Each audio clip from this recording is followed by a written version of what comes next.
Hi friends, எல்லோரும் எப்படி இருக்கீங்க? நல்லா இருக்கீங்களா? இந்த வீடியோ மூலம் உங்களை சந்திப்பதில் ரொம்ப மகிழ்ச்சிங்க. காலை நேரத்தில் அப்புறம் சாயந்தர நேரத்தில் மாடுகளுக்கு என்னென்ன வேலை செய்கிறோம் அப்படிங்கிறத இந்த வீடியோவில் பார்க்கலாங்க. புதுசாக யாராவது நம்ம சேனலை பார்த்துருந்தீங்கன்னா ப்ளீஸ் அண்ட் சப்ஸ்கிரைப் பண்ணிவிட்டு அண்ட் லைக் பண்ணுங்கப்பா. லைக் பண்ணால் தான் இருக்குன்னு நிறைய தடவை சொல்லிங்க. லைக் பண்ணால் தான் நம்ம யூடியூப் வந்து நிறையா பேர்த்துக்கு கொண்டு போய் சேர்க்கும். அப்போ தான் வந்து வியூஸ் அதிகமாக போகும். அது மூலியமாக நம்மளுக்கு ஏதாவது ரெவென்யூ ஆட் ஆகும். அதுக்காக தான் நாங்கள் சொல்கிறோங்க. மற்றபடி சப்ஸ்கிரைப் பண்ணுறதும் பண்ணாதும் உங்களோட விருப்பம். எங்களை மாதிரி விவசாயிகளுக்கும் கொஞ்சம் ஆதரவு தந்தீங்கன்னா எங்களுக்கு அது ஒரு தன்னம்பிக்கை. இதில் நிறையா வீடியோஸில் சொல்லியிருக்கேன், திருப்பியும் நான் சொல்லிகிட்ருக்கேன். காலையில் பார்த்தீங்கன்னா இது வந்து பூ எடுத்துகிட்டு வர இன்றைக்கி லேட் ஆகிடுச்சுங்க. இப்போ ஆவணி மாதனால பூ கொஞ்சம் கூடுதலாக ஆகிடுச்சு. முல்லைப்பூ பார்த்திங்கன்னா சீசன் வந்து ஒரு 6 மந்த் கண்டினியூஸாக வரும். ஃபஸ்ட்டு நிறையா வரும், அப்புறம் கொஞ்சம் நிற்கும், அப்புறம் திருப்பி நம்ம அதுக்கு வந்து நல்லா பராமரிப்பு கொடுத்தோன்னா திருப்பியும் பூக்கள் வர ஆரம்பிக்குங்க.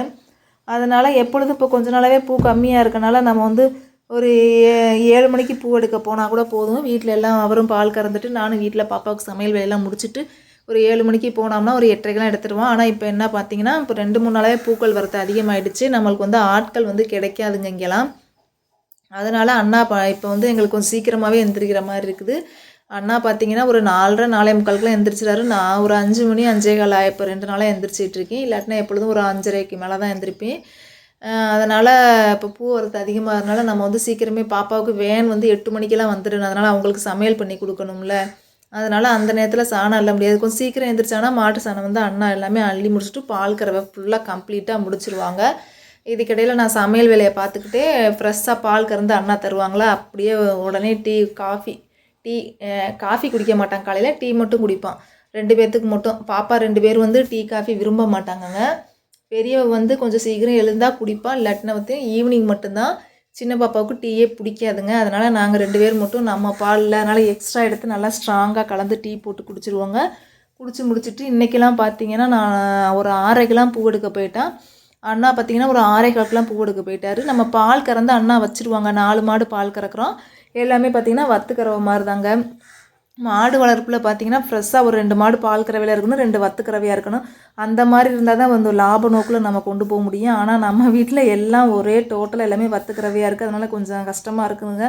அதனால் பூ கொஞ்சம் வரனால ஏதோ பூக்கள் மூலம் ஏதோ ஒரு வருமானம் வராதா அப்படிங்கிறதுக்காக மாடுகள் எல்லாம் பால் கறந்துட்டு அண்ணா பாலை வந்து வீட்டிலே வச்சுட்டு பூ எடுக்க வந்துடுவாருங்க. ஒரு 7:30 திருப்பி போய் பால் ஊற்றிட்டு வந்து திருப்பி பூ எடுக்க வருவாங்க. நான் சமையல் வேலையெல்லாம் முடிச்சுட்டு பாதி சமையல் வேலையை முடிச்சுட்டு 1-2 வேலை இருந்துச்சுன்னா நம்ம பெரிய பொண்ணுகிட்ட நான் சொல்லிடுவேன், இதெல்லாம் எடுத்து நீங்கள் டிஃபனுக்கு செஞ்சு வச்சுருவேன், இதெல்லாம் எடுத்துக்கோங்க அப்படின்னு இன்ஸ்ட்ரக்ஷன் கொடுத்துருவேன். நம்ம தோட்டத்துலேருந்து நம்ம வீட்டிலேருந்து அந்த பூ எடுக்கிற தோட்டம் வந்து பார்த்திங்கன்னா ஒரு கொஞ்சம் தூரம் தான். கொஞ்சம் தூரம்னா சும்மா ஒரு நடந்து போகிற தூரம் தான், அவ்வளோ கம்மியான தூரம். அதனால் நான் என்ன பண்ணிடுவேன், முக்கால்வாசி முடிச்சுட்டு 1-2 வேலையை பாப்பாட்ட சொன்னோம்னா அவள் செய்துட்டு அவள் டிஃபனுக்கு அவங்களே அரேஞ்ச் பண்ணிவிட்டு போயிடுவாங்க. நம்ம பாப்பாக்களை பொறுத்த வரைக்கும் எப்படின்னு சொல்லி பார்த்தீங்கன்னா 2 பேருமே அவங்க வேலையை பார்த்துக்குவாங்க. 2 பேருமே குளிச்சுட்டு அது வந்து சின்ன வயசுலேருந்தே நான் பழக்கி விட்டுட்டேன். அப்போல்லாம் நான் ஜாப் போனல, அதனால் நம்மளால் பிள்ளைங்க பசியாக இருக்கக்கூடாது அப்படிங்கிறதுக்காக, அல்லது வந்து வீட்டில் எந்த வேலையும் செய்ய தெரியாமல் இருக்கக்கூடாது அப்படிங்கிறதுக்காக நான் அவங்களுக்கு பழக்கி விட்டுருவேன் வேலை. அதனால் பெரிய பொண்ணை பொறுத்த வரைக்கும் அதோடய லஞ்ச் பாக்ஸ் வந்து வீட்டில் இருக்க குழம்பு எடுத்துகிட்டு போகாது. ஏதாவது வெரைட்டி ரைஸ் அவளாகவே செஞ்சு எடுத்துகிட்டு போயிடுவாங்கங்க. அப்புறம் தலை வார்றதுக்கும் அந்ததுக்கும் எனக்கு வந்து வேலையே இல்லை. 2 பேருமே சின்ன பொண்ணுக்கு தான் கொஞ்சம் தலை வார தெரியாமல் இருந்துச்சு. இப்போ பெரியவ கொஞ்ச நாள் பழக்கி விட்டா. இப்போ இவளாவே பின்னிகிட்டு இருக்காங்க. பாதி முடியை பாப்பாவை கட் பண்ணி விட்டேன். அதனால் அவளாவே பின்னி பேண்டு போட்டுட்டு போயிடும். பெரியவ பார்த்திங்கன்னா டிஃபனுக்கு எதனா லஞ்ச் பாக்ஸ் ஏதாவது ஒரு ரெசிபி டெய்லி கருவேப்பிலை சாதமோ, லெமன் சாதமோ, தேங்காய் சாதமோ எதனா ஒன்று அவள் ஓனாக செஞ்சு 2 பேட்டுக்கும் போட்டுட்டு போயிடுவாங்க. அதனால் எனக்கு கொஞ்சம் ரொம்ப ஈஸியாகவே இருக்குதுங்க. இல்லாட்டினா இவங்களுக்கு இந்த வேலையெல்லாம் முடிச்சுட்டு போக நம்ம லேட்டாகும். நம்ம தோட்டத்தில் வேலை செய்கிறனால பாப்பா கொஞ்சம் கொஞ்சம் அட்ஜஸ்ட் பண்ணிக்குவாங்கங்க.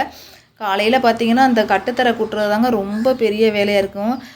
எனக்கு ரொம்ப டயர்டாயிரும். பார்த்திங்கன்னா சாதாரண விளக்கமாத்தில் கூட்டுவேன், அப்புறம் இந்த மாதிரி நீளமாக இருக்குல்ல இந்த ப்ரூமில் கூட்டுவேன். இப்படி தாங்க போய்கிட்டே இருக்கும். காலையில் நம்ம வந்து சாப்பிடவே 11 மணி ஆகிடும். இப்போ பூ வேற கூடுதலாக இருக்கா, 9 மணி ஆகிடும். இது வந்து பூ எடுத்துகிட்டு வந்து தான் கூட்டிகிட்டு இருக்கிறேன். அப்புறம் இவங்க 3 பேர் இருக்காங்கல்ல, இருக்கிறதுலே ரொம்ப சேட்டை 3 பேருங்க. அதாவது ரீனா கூட ஒன்றும் செய்யாது. அந்த டீனாவும் அழகுமணி இருக்காங்கல்ல, இங்கே பாருங்கள், நான் கூட்டுற விளக்க மற்ற பிடிச்சி கடிச்சு திங்கிறா. எது கிடச்சாலும் தின்றுவாங்க. 3 பேரும் அட்டைன்ஸில் நின்றுட்டு எனி டைம் கத்திக்கிட்டே தாங்க இருப்பாங்க. நம்மளும் போட்டுக்கிட்டே இருக்கோம்.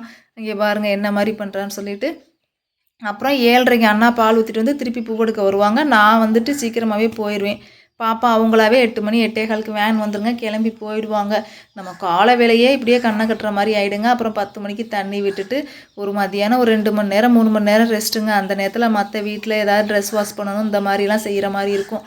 அப்புறம் ஈவினிங் ரொட்டீன் அதே தான். 3:30க்கு ரெஸ்ட் எடுத்துகிட்டு எந்திரிச்சிட்டு அதுக்கப்புறம் திருப்பியும் மாட்டு சாணம் அள்ளுறது. சாணம் அள்ளுறது தாங்க பெரிய சவாலாக இருக்குது. சாணம் அள்ளுறது மாடு வளர்ப்பில் இந்த கட்டுத்தரை க்ளீன் பண்ணுறது, மாட்டு சோளத்தட்டை இருக்குது. 3 தான் மெயினாக இருக்குது. ரொம்ப கஷ்டமாக இருக்குதுங்க. பார்த்திங்களா, இது கூட்டி முடிக்க நமக்கு இடுப்பு வலி வந்துருமாட்டிருக்கு. டெய்லியும் தான் கூட்டுவோம். அதுவும் சில நேரம் கூட்டாமல் இருப்போம் பாருங்கள். அப்போ தான் யாருன்னா வந்துட்டு இது என்ன இப்படி கட்டுத்தரை இருக்குன்னு நம்மளை ஒரு மாதிரி பார்க்குற மாதிரி பார்ப்பாங்க. நம்மளுக்கு ஒரே சையாக போயிடுங்க. மற்ற நேரத்தில் நல்லா கூட்டி வச்சுருக்கிறப்ப பார்த்திங்கன்னா யாரும் வரமாட்டாங்க. கூட்டாமல் வச்சுருக்கப்ப தான் எல்லாம் வருவாங்க. அப்புறம் திருப்பி 3:30க்கு வந்துட்டு காலையிலேயே ஈவினிங் வந்து நம்ம பால் கறவை வந்து 6:30க்கு தான் பால் கறப்பாங்க அண்ணா. அதனால் காலையிலேயே பால் வந்து எடுத்து வச்சுருவாங்க. ஈவினிங் டீ போட ஃப்ரிட்ஜில் வச்சுட்டு 4:30 போல் காஃபி போட்டு வச்சோம்னா பாப்பா 5 மணிக்கு வந்துட்டு குடிச்சிட்டு அப்புறம் வீட்டில் 1-2 வேலைகள் இருந்தால் அவங்க செஞ்சுட்டு ரெஸ்ட் எடுப்பாங்க, படிப்பாங்க. நாங்கள் திருப்பி என்ன பண்ணுவோம், மாட்டு சாணத்தெல்லாம் அள்ளணுங்க. காலையில் ஒரு தடவை ஃபுல்லாக அள்ளணும். அப்புறம் வெள்ளனாவே அள்ளிடுவோம். அதுக்கப்புறம் பார்த்திங்கன்னா மாடுகளை தண்ணிக்கு விட்டுட்டு திருப்பி வந்து தீவனம் போடுவோம்ல, அப்போ ஒரு தடவை அள்ளணும். இல்லாட்டினா அந்த தீவனம் எல்லாம் சாணத்தில் பட்டுரும்.